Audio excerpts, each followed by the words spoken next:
কিন্তু আমাদের যুবকদের লজ্জা কম, মেয়েদের লজ্জা একটু বেশি। আমরা চাইলে প্রস্তাব করতে পারি, মেয়েরা চাইলে সহজে বিয়ের প্রস্তাব দিতে পারে না। তো খাদিজা ভাবছে যে কেমনে বিয়ের প্রস্তাবটা তারে দেই, আমার তো লজ্জা লাগছে। তো খাদিজা একজন দাসী ডেকেছে তাকে, আপনি আমার পক্ষ থেকে এই যুবক মোহাম্মদকে বিয়ের প্রস্তাব দিবেন, এটা আমার পক্ষ থেকে। তো বলছে ঠিক আছে দেওয়া যাবে, তবে আজকে নয়, ব্যবসা করে ফিরে আসুক, তারপরে বিয়ের প্রস্তাব দিব। এই কালো গেঞ্জি কই যায় বাচ্চা, তোকে ধরেন তো, ওই যে ওইটা। এই বেটা, তোর বউ আছে, কই যাস বেটা, বসো। তাকবীর দেন সবাই, নারায়ে তাকবীর। মাত্র 50 মিনিট হয়েছে, 10 মিনিট সময় দাও আরো। ওয়াজ শেষ না হলে কেউ বাসায় ফিরতে পারবে না, ঠিক কিনা বলে? তো বলছে ঠিক আছে, আপনি ফিরে আসলেই প্রস্তাব দিবেন। এই আব্বা যান, ও আব্বা যান, ও মায়েরা একটু শোনেন না আমার কথাটা, দেখেন না আপনার জীবনে পরিবর্তন আসে কিনা। তো কয়েকদিন পরে যখন নবীজি ব্যবসা করে বাসায় ফিরে আসছেন, খাদিজার দাসী তার বাসায় আসছে, এসে বলছে আসসালামু আলাইকুম মুহাম্মদ, তোমার সাথে কথা বলা যাবে কোনো বিষয়ে? বলছে আসেন কথা বলবো, সমস্যা নাই। তো অনেক কথাবার্তা হওয়ার পরে খাদিজার দাসী বলছে মুহাম্মদ, একটা প্রশ্ন করব, যদি মাইন্ডে না আনো। বলছে কি প্রশ্ন বলেন? আচ্ছা তোমার বয়স তো মাশাআল্লাহ 25 বছর হয়ে গেছে, তো তুমি দেখতেও সুন্দর, ব্যবসাও শুরু করেছো, তুমি বিয়ে করো না কেন, সমস্যা কি তোমার? নবীজি বলছে সব ঠিকঠাক আছে আমার বিয়ের জন্য, কিন্তু আমার কাছে এইটা নাই, টাকা নাই, আমাকে কে মেয়ে দিবে? আমার আব্বাজান, বোনেরা, মায়েরা কান খাড়া করেন। তো দাসী বলছে তুমি টাকার জন্য বিয়ে করতে পারছো না, এটাই তোমার সমস্যা? It's not a big deal, কোনো সমস্যাই না। আমার কাছে এমন একজন মেয়ের সন্ধান আছে, যেই মেয়েকে বিয়ে করলে তোমার দেনমোহর দেওয়া লাগবে না, যেই মেয়েকে বিয়ে করলে তোমার পোশাক দেওয়া লাগবে না, যেই মেয়েকে বিয়ে করলে তোমার হাত খরচ দেওয়া লাগবে না, বাড়ি গাড়ি কিছুই দেওয়া লাগবে না, বরং তোমার যা লাগবে সেই মেয়ে নিজেই তোমাকে সব দিয়ে দিবে। আরে এরকম মেয়ে কি তোমার কেউ আছে নাকি? মাসমুহা, সেই মেয়ের নাম কি আমাকে বলেন, আমি বিয়ে করব, আপত্তি নাই। বলছে ইসমুহা খাদিজা, তার নাম হলো খাদিজা, তুমি বিয়ে করবা? নবীজি লজ্জা পেয়ে গেছে, কারণ কি জানেন, নবীজি খাদিজাকে আগের থেকেই পছন্দ করেন। তবে বাস্তবতা হচ্ছে বড়লোক ঘরের ছেলে গরিব ঘরের মেয়েকে বিয়ে করে, বড়লোক ঘরের মেয়ে কখনো গরিব ছেলেকে বিয়ে করতে চায় না। নবীজি প্রস্তাব দিতে পারেন নাই। তো যাই হোক, প্রস্তাব চলে আসছে।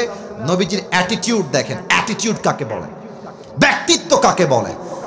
এত পছন্দের মেয়ের পক্ষ থেকে বিয়ের প্রস্তাব আসছে, নবীজি বলবেন হ্যাঁ হ্যাঁ হ্যাঁ আমি এখনই বিয়ে করবো, আমাকে এখনই যান না। বলছে ঠিক আছে আপনি যান, আগামীকাল দেখা হবে, কথা হবে, আমি সিদ্ধান্ত নিয়ে আপনাকে জানাবো। এটা ব্যক্তিত্ব। আর তোমরা তো মেসেঞ্জার একটা হাই পাইলে আসসালামু আলাইকুম আপু, এটা কথা বলা যাবে, নাম্বারটা পাওয়া যাবে, এটা অডিও কল দিয়ে, এটা ভিডিও কল দিয়ে আপনাকে কথা, ঠিক কিনা বলো যুবক ভাই? এটা ব্যক্তিত্ব বোধ না। মেয়েরা সেই ছেলেকে পছন্দ করে না যে পেছনে ঘুরঘুর করে, মেয়েরা সেই ছেলেকে পছন্দ করে যে তার ক্যারিয়ারে ফোকাস করে। নবীজির ব্যক্তিত্ব দেখেন, বলছে আজকে না কালকে, আজকে সময় নাই, কালকে দেখা হবে। কালকে এসেছে চাচা আবু তালেবকে নিয়ে। আবু তালেব এসে বলছে খাদিজা তুমি কি শিওর যে তুমি এই গরিব ছেলেকে বিয়ে করবা? জাস্টিফাই করছে, শিওর তো? খাদিজা বলছে জি জি আমি শিওর, তাকে বিয়ে করবো। এই খাদিজা শোনো, আমরা কিন্তু গরিব ঘরের ছেলে, আমারও টাকা নাই, আমার ভাতিজার কিন্তু কোনো টাকা পয়সা নাই। তবে হ্যাঁ, টাকা নাই এটা সত্য, বাট আমি তোমাকে ভাতিজার ব্যাপারে গ্যারান্টি দিচ্ছি, আমার ভাতিজা মুহাম্মদের মতো চরিত্রবান যুবক মেয়ে তলাটা কাউকে খুঁজে পাবা না। বিয়ে করবা? বলছে জি আমি রাজি আছি, আমার টাকা পয়সা দিয়ে কাজ নাই, চরিত্রটাই আমার কাছে আসল দামি জিনিস। মেয়েরা বোঝে না, চরিত্রবানকে না গাঞ্জাখোরকে মেয়েরা পছন্দ করে। আল্লাহু আকবার। খাদিজা রাজি হয়ে গেলেন, আবু তালেবও রাজি, নবীও রাজি। বিয়ের আক্ত হয়ে গেল, বিয়ে হয়ে গেল।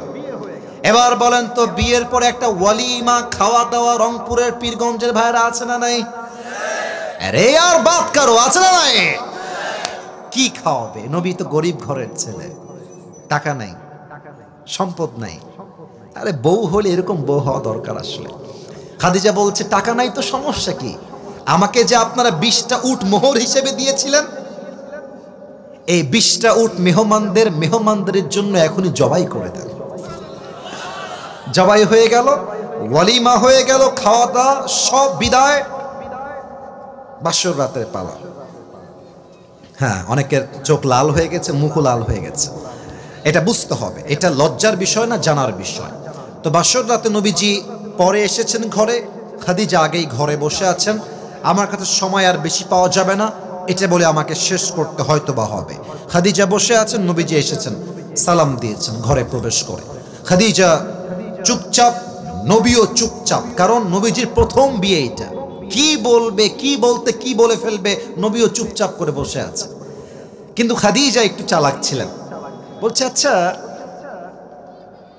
আপনি কি জানেন যে আপনাকে আমি বিয়ে করলাম কেমনে, কেমনে পেলাম আপনাকে?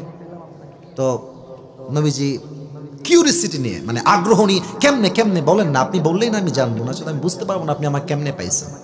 তো বলছে আমার প্রথম স্বামীও মারা গেছে, second time I got married again, আবার বিয়ে করেছি, হি পাসড অ্যাওয়ে, সেও মারা গেছে, and third time I got married again, আমি আবারও বিয়ে করেছি, সেও মারা গেছে। 3 জন স্বামীর মৃত্যুর পরে একজন মেয়ের মেন্টাল অবস্থা কি যে হয়, আই কান্ট এক্সপ্লেইন দ্যাট।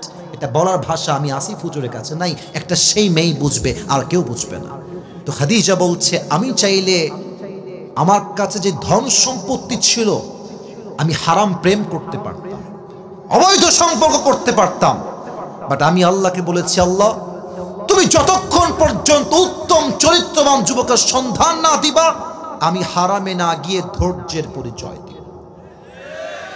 আমি হারামে যাব না, যত কষ্ট হোক, বিয়ের পরে যা হবে হবে, বিয়ের আগে আমার কিছুই হবে না। আমি ধৈর্যের পরিচয় দিয়েছি, আমাকে আল্লাহ তাআলা ধৈর্যের পরিচয়ের বিনিময় হিসেবে শেষ নবীর প্রথম স্ত্রী হিসেবে কবুল করে নিয়েছে।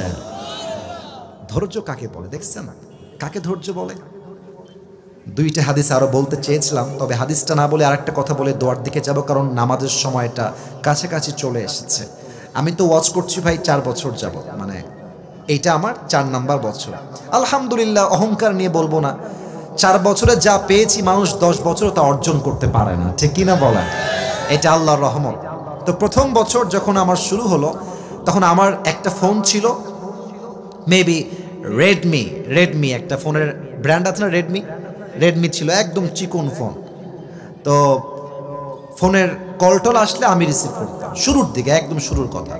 তো এক মহিলা আমাকে একদিন কল দিয়েছে, আমি আসরের নামাজের পরে বাসায় ছিলাম, কল দিয়েছে একজন মেয়ে, সালাম দিলাম, উত্তর দিল, কথা বলতে বলতে মহিলা একদম দেখছি কান্না শুরু করে দিয়েছে, একদম চিৎকার করে কান্না। আমি তো ভাই ভয় পেয়ে গেছি, কি আবার, কে এটা, কি করতে কল দিল, কান্না করছে কেন? পরে আমাকে বলছে আমি আইসিইউ রুম থেকে বলছি বাবা, আমার ডাক্তার বলেছে 7 দিনের বেশি আমি হয়তো আর বাঁচব না। আমার মনে হচ্ছে দুনিয়ার সবাই স্বার্থপর হয়ে গেছে, আমার মনে হচ্ছে আমার সঙ্গে কেউ নয়, আমি কি করব বাবা, তুমি আমাকে সাজেশন দাও। আমি বললাম আম্মা জান, দুনিয়ার সবচেয়ে খারাপ মুহূর্তে সবাই স্বার্থপর হতে পারে, বাট আপনার রব কখনো স্বার্থপর হতে পারে না। আল্লাহ আপনার সঙ্গে আছেন। আর মাথায় রাখবেন, ডাক্তার যা বলে there is possibility, এখানে সম্ভাবনা আছে, it is not 100% confirm, এটা নিশ্চিত নয়। কারণ হায়াত আর মওতের মালিক ডাক্তার নয়, হায়াত আর মওতের মালিক একমাত্র আমার আল্লাহ তাআলা, ঠিক কিনা বলেন?